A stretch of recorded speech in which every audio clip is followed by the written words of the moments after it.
रहा संघटनेचं आज राज्यभर आंदोलन झालं। दिव्यांगांच्या मागण्यांकरता बच्चू कडू पुन्हा आक्रमक झालेत।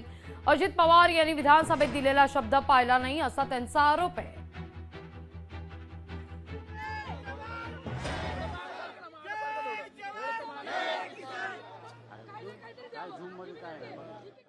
लाडक्या बहिणीला 1500, दिव्यांगाला मात्र त्यांना 1500। इतर राज्यामध्ये जर आपण पाहिलं तर 4000 5000 असं मानधन दिलं जातं, पण महाराष्ट्रात दिव्यांग मंत्रालय स्थापन होऊन सुद्धा फक्त 1500 रुपये मानधन दिले जाते। ते वाढवण्यात यावं यासाठी राज्यभर प्रत्येक जिल्ह्यात पालकमंत्र्यांच्या समोर भीक मागणं आंदोलन सुरू केलेलं आहे।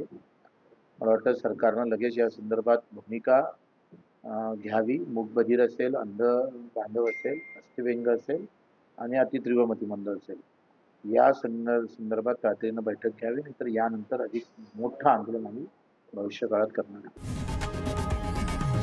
लोकशाही मराठी ऐका, पहा, जागरूक रहा।